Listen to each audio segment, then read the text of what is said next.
Assalamualaikum warahmatullahi wabarakatuh. Adik-adik, jumpa lagi dengan saya Joko Purwono di channel GEOL, Gamek Wisata Online Yogyakarta, dan masih melanjutkan video yang kemarin, yaitu pembahasan soal-soal AKM SMA. Dan sekarang sampai pada seri yang ke-6, yaitu nomor 26 sampai dengan nomor 30. Oke ya? Untuk menyingkat waktu, langsung saja kita menuju ke soal yang pertama.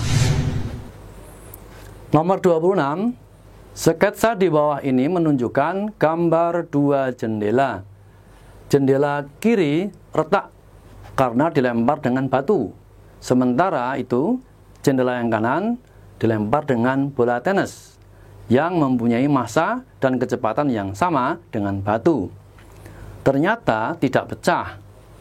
Di bawah ini terdapat beberapa pilihan jawaban. Jawaban yang tidak benar adalah itu gambarnya, yang kaca yang kiri itu dilempar dengan batu, pecah ya, retak ya. Dan yang kanan dengan bola tenis ternyata tidak pecah. Oke, jawaban A. Ada waktu dampak tabrakan yang lebih lama sehingga gaya yang diberikan bola tenis pada kaca lebih kecil daripada batu. Yang B, luas permukaan bola tenis yang mengenai kaca lebih besar daripada luas permukaan batu. Yang C, bentuk batu memiliki pinggiran dan tepi yang tajam sehingga dapat memecahkan kaca. Yang D, bola tenis lunak dan ketika menumbuk jendela kecepatannya akan terserap sebagian dan bola akan memantul kembali. Yang E, batu mempunyai permukaan yang lebih keras daripada bola tenis, sehingga waktu kontak batu dengan kaca lebih singkat dan gaya kontaknya besar. Untuk menjawab soal ini, adik harus memahami konsep yang namanya impuls ya. Impuls dengan simbol huruf I, huruf besar, adalah gaya dikalikan selang waktu. Di sini, kalau delta T atau waktunya itu adalah kecil, maka menyebabkan F-nya jadi besar untuk mengimbangi. Tapi sebaliknya, kalau waktu sentuhannya itu adalah besar atau lama maksud saya, F-nya menjadi kecil. Nah, sekarang coba kita bandingkan antara batu dengan bola tenis. Bola tenis itu lebih lunak. Dalam arti ada kelenturan. Dibandingkan batu kan sama sekali nggak ada lenturnya. Dengan kelenturan, ketika menempel kepada kaca, maka waktu sentuhannya itu menjadi lebih lama dibandingkan dengan batu. Kalau waktu sentuhan atau delta T-nya itu lama atau besar, maka berefek F-nya jadi kecil. Jadi di sini F-nya itu besar, ya, maka F-nya jadi kecil. Ini terjadi pada bola. Sehingga dengan F-nya itu kecil, maka gaya yang menekan kaca itu tidak sebesar batu. Dan demikian maka batu yang bisa bikin retak, sedangkan bola itu tidak. Ya, dari peristiwa ini, maka yang tidak berhubungan dengan konsep ini adalah sebagai jawaban yang berikutnya. Oke ya, coba. Bola tenis lunak dan ketika menumbuk jendela kecepatannya akan terserap sebagian. Ini betul juga. Ini prosesnya adalah hukum momentum ya. Kemudian yang E, batu mempunyai permukaan yang lebih keras daripada bola tenis sehingga waktu kontak batu dan kaca itu lebih singkat. Ya. Kalau batu lebih singkat kontaknya karena keras sehingga gayanya jadi besar sehingga membuat retak. Coba yang C. Bentuk batu memiliki pinggiran dan tepi yang tajam sehingga dapat memecahkan kaca. Bukan karena bentuknya. Jadi tinjauan fisika bukan karena bentuk ya dek ya, tapi karena itu tadi tentang luas permukaan dan juga waktu sentuhnya dengan kacanya.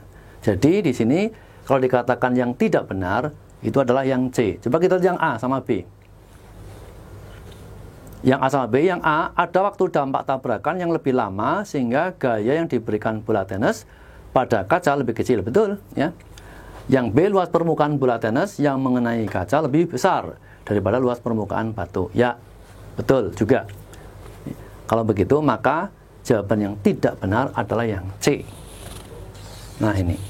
Oke. Nomor 27, sepatu hak tinggi, high heel, diklaim dapat merusak lantai. Jika diketahui data bahwa diameter dasar sepatu hak tinggi ini adalah sekitar 0,5 cm dan sepatu hak biasa sekitar 3 cm, jawaban mana yang paling tepat menjelaskan mengapa sepatu hak tinggi dapat merusak lantai dan mengapa hal ini terjadi? Oke. Jawaban yang A, sepatu hak tinggi sangat tajam dan akan menimbulkan bekas di lantai yang terinjak. B, ada tekanan yang lebih besar di lantai karena luas permukaan dasar sepatu hak tinggi yang lebih kecil. Yang C, sepatu hak tinggi memiliki luas permukaan yang lebih kecil. Itu sebabnya mereka menyebabkan kerusakan lantai. Yang D, penurunan luas permukaan sepatu hak tinggi akan meningkatkan kekerasan sepatu hak tinggi. Yang E, gaya yang bekerja pada lantai yang disebabkan oleh injakan sepatu hak tinggi akan lebih besar merusak lantai. Soal ini bisa dijelaskan menggunakan konsep tekanan. Dalam rumus fisika, kita kenal yang namanya tekanan. Simbolnya P. P, rumusnya adalah gaya dibagi dengan luas. Coba kita lihat. Antara luas dengan tekanan itu berbanding terbalik. Artinya, kalau luasnya itu besar, maka tekanannya kecil. Tapi kalau luasnya kecil, timbul tekanan yang besar. Walaupun gayanya sama. Nah, sekarang kita analisis dua sepatu. Yang satu itu hak tinggi. Hak tinggi itu ternyata ujungnya itu cenderungnya runcing. Hanya 0,5 cm. Ini artinya luasnya kecil. Kalau luas ujungnya itu kecil, akan menyebabkan tekanan yang besar, sehingga lantai akan menderita tekanan yang besar akibat A-nya itu kecil. Sebaliknya, untuk hak yang biasa, itu 3 cm ya, lebih luas, itu tekanannya menjadi lebih kecil, maka cenderung tidak merusak lantai. Nah, tinjauannya seperti ini. Sehingga, saya ulang lagi, yang menyebabkan kerusakan lantai itu adalah akibat tekanan yang diteruskan oleh sepatu itu tadi ke lantai itu besar. Kenapa tekanan besar? Karena luas dari ujung hak sepatunya kecil. Gitu ya, kalau diurutkan. Kalau begitu, coba kita lihat jawabannya. Nah, coba jawaban. Yang A, sepatu hak tinggi sangat tajam dan akan menimbulkan bekas dan bukan ya. Ini bukan analisis fisika kalau gitu. Yang B, ada tekanan yang lebih besar di lantai karena luas permukaan dasar sepatu hak tinggi yang lebih kecil. Nah, ini betul. Ada tekanan yang lebih besar di lantai karena luas permukaan dasar sepatu hak tinggi itu kecil. Jelas ya? Antara tekanan dan luas itu berbanding terbalik. Dengan demikian, jawaban yang tepat adalah jawaban yang B. Baik, kita teruskan ke nomor 28. Kecepatan bus digambarkan dalam grafik di bawah ini. Lihat ya. Ini yang horizontal adalah waktu, satuannya sekon atau detik. Kemudian yang vertikal itu kecepatan, satuannya meter per sekon. Manakah dari berikut ini yang paling menggambarkan bagaimana bus bergerak dari waktu ke waktu? Yang A, tetap berada di satu tempat selama 20 detik dan kemudian bergerak dengan kecepatan konstan. Yang B, bus berjalan dengan kecepatan konstan selama 20 detik dan kemudian dipercepat secara konstan. Yang C, bus dipercepat dengan laju konstan selama 20 detik dan kemudian bergerak dengan kecepatan konstan. D, bus dipercepat dengan laju konstan selama 20 detik dan kemudian dipercepat dengan laju yang meningkat. Yang E, bus tetap berada di satu tempat selama 20 detik dan kemudian dipercepat secara konstan. Coba kita lihat grafiknya. Selama 20 detik dari 0 sampai 20 ya, ini ternyata ini datar. Datar itu artinya kecepatannya konstan. 4 terus. Ini kan 4 ya. 4 terus sampai 20 detik. Sehingga selama 20 detik itu V sama dengan konstan. Konstan itu artinya tetap ya. Nah, setelah 20 detik terus ke sini itu meningkat kecepatannya dan secara teratur. Makanya dikatakan berarti kecepatannya bertambah dengan konstan ya, dipercepat ya. Jadi setelah 20 detik itu ada percepatan yang konstan. Percepatan itu artinya apa, Dek? Artinya pertambahan kecepatan tapi yang stabil. Nah, maka dikatakan percepatan konstan. Oke, dari dua pernyataan ini coba kita lihat jawabannya yang paling tepat yang mana. Yang A coba ya, tetap berada di satu tempat selama 20 detik. Enggak, karena dia akan bergerak dengan kecepatan tetap, sehingga dia berpindah tempat, bukan berada di satu tempat ya, tidak ya. Ini sama aja diam kalau gitu. Sekarang yang B, bus berjalan dengan kecepatan konstan selama 20 detik. Oke, betul. Dan kemudian dipercepat secara konstan. Oke, dipercepat konstan setelah 20 detik. Oke ya, jadi jawaban B sudah benar. Sehingga kita nggak perlu untuk menghiraukan jawaban-jawaban yang lain atau opsi yang lain. Oke, jawabannya adalah B. Oke, adik-adik perhatikan ya. Gambar susunan batu piramida Khufu berikut. Ini untuk nomor 29 dan 30. Kalau mungkin di video adik atau di kamera kurang jelas, ini akan saya pandu ya, pakai lisan ya. Jadi Dek, ini setiap tangga itu tangga yang pertama ini 20. Jumlah ya? Jumlah batunya 20. Terus setiap tangga naik itu selisihnya 20, sehingga habis 20 40, habis 40 60, 80, 100, 120, 140, 150, 140, 160 ya, kemudian 180, kemudian 200. Nah, sampai di puncak sini. Oke. Nah, kemudian di sisi kanan ini ada jadi ketinggian. Jadi setiap naik 15 cm ini bertambah 20. Jadi tingginya itu habis 15, kemudian 15 cm ya, 30, kemudian 45. Ini walaupun ini angkanya 50 tapi ini nggak menunjukkan berhubungan dengan sana, tidak ya. Yang berhubungan adalah jadi tangga pertama 15 meter, kemudian naik tambahnya 15 terus jadi 30, terus 45, kemudian 60 dan seterusnya. Seiring dengan itu ini bertambahnya 20. Gitu ya. Oke. Nah, nomor 29. Saat tinggi piramida mencapai 30 meter, terdapat 40 batu yang terpasang sebagai tangganya. Kemudian saat ketinggian 60 meter, terdapat 80 batu. Perhatikan, selalu bertambah 20 batu setiap tinggi bertambah 15 meter. Oke, yang tadi saya sebutkan ya. Saya ulang lagi. Selalu bertambah 20 batu setiap tingginya bertambah 15 meter.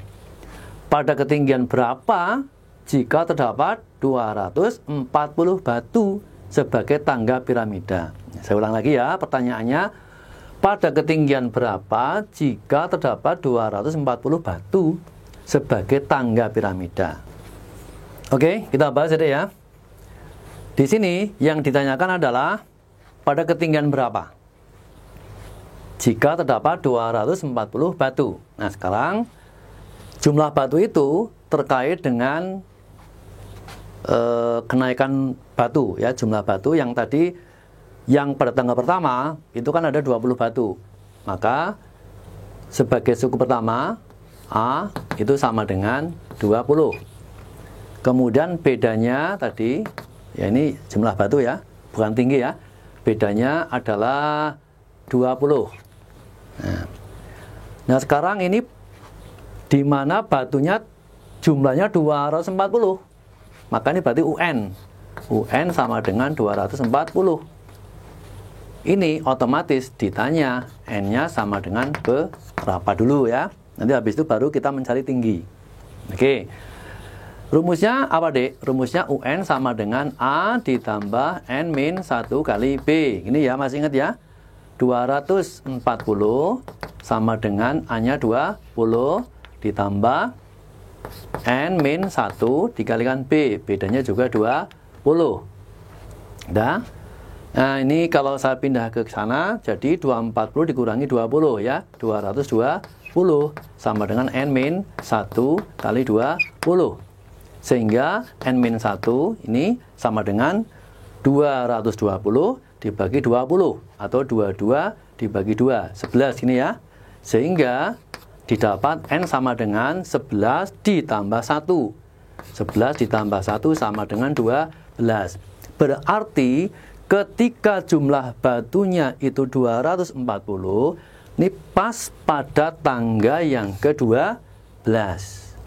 Nah, pada tangga yang ke-12 itu tingginya berapa? Maka sekarang kita tinjau dari data ketinggian. Tadi kan tinggi pertama ketika 20 batu kan 15 meter.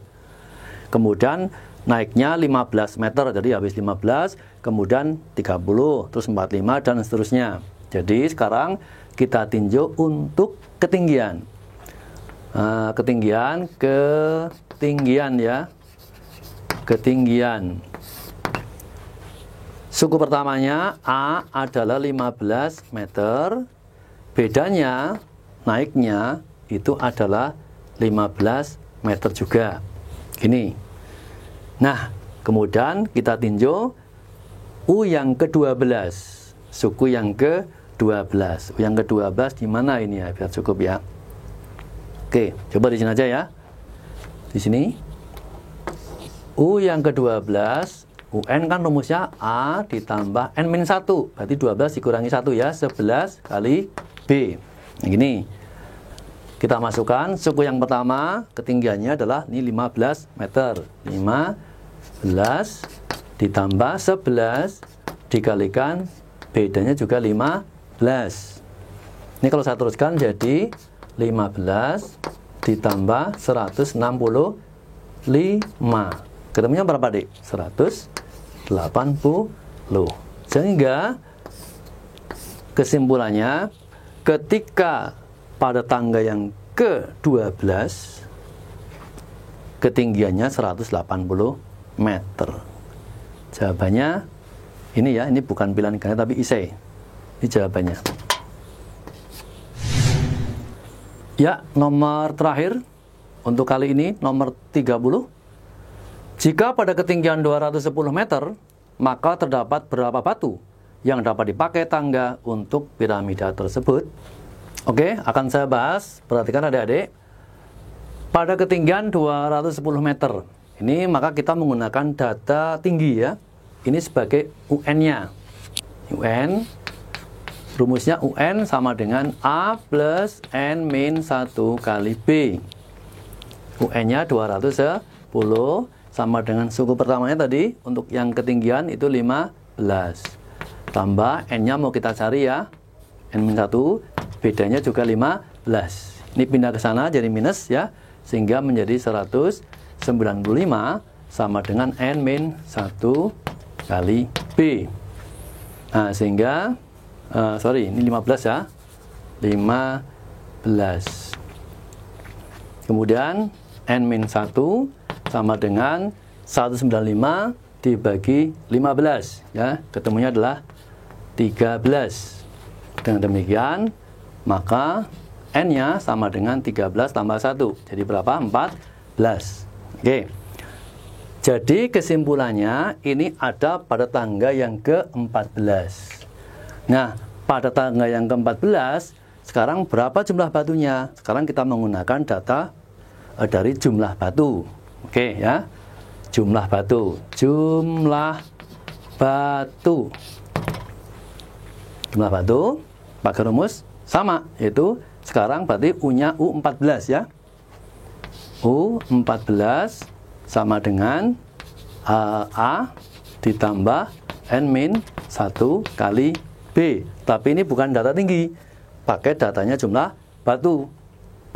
A-nya berapa? Tadi kalau untuk batu 20 ya, 20 tambah N-1, 14 dikurangi 1, berapa? 13.